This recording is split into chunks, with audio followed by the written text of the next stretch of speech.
এক শকুনের বাচ্চা তার বাপের কাছে বায়না ধরলো, বাবা আমি মানুষের মাংস খাবো। শকুন আশ্বাস দিল, ঠিক আছে বেটা, আমি সন্ধ্যার সময় এনে দিব।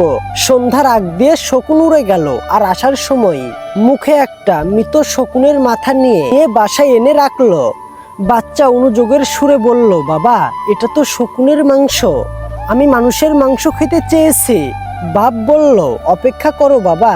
শকুনটা আবার উড়ে গেল, আর আসার সময় একটা মরা গরুর মাথা নিয়ে ফিরে এলো। বাচ্চা আবার বলল, আরে এটা তো গরুর মাথা নিয়ে এসেছো, মানুষের মাংস কোথায়? এবার শকুনটা মাথা দুটা নিয়ে উড়াল দিল, আর গরুর মাথা একটা মন্দিরের পাশে এবং শকুনের মাথা একটা মসজিদের পাশে ফেলে দিয়ে চলে এলো। কিছুক্ষণের মধ্যেই সেখানে শুরু হলো হিন্দু মুসলমানদের দাঙ্গা। কয়েকশো মানুষের লাশ পড়ে গেল।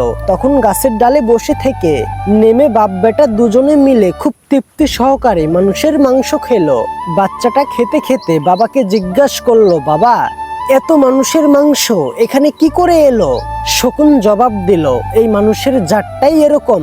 সৃষ্টিকর্তা এদেরকে সৃষ্টির সেরা জীব মানুষ হিসেবে সৃষ্টি করেছেন, কিন্তু ধর্ম এবং রাজনীতির নামে তারা আমাদের থেকেও হিংস্র হয়ে উঠে। বাচ্চা কিছুটা কষ্ট নিয়ে বলল, তুমি ধর্মকে ব্যবহার করলে কেন? কতগুলো নিরীহ লোক মারা গেল, তুমি রাজনীতি করলেই পারতে। বাবা হেসে উত্তর দিল, তাতেও নিরীহ লোকরাই মারা যেত।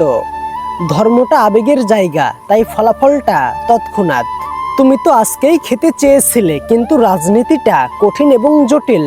এটি শুরু হতে সময় নেই, কিন্তু শুরু হয়ে গেলে আর থামে না। বাচ্চা অবাক হয়ে বলল, তোমার অনেক বুদ্ধি বাবা।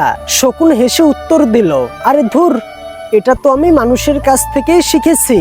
এদের একটা অংশ যখনই হোক অনির্দিষ্ট করার চেষ্টায় ব্যর্থ হয়, তখনই সহজ রাস্তা হিসেবে ধর্মকে নয়তো রাজনীতিকে ব্যবহার করে। এখান থেকে কি শিখলাম? আমরা সাধারণ মানুষরা যদি সজাগ না হই, সচেতন না হই, তবে আমাদেরকে আমাদের অজান্তেই বলিদান করে দিবে। তাই এখনই সাবধান হয়ে যান।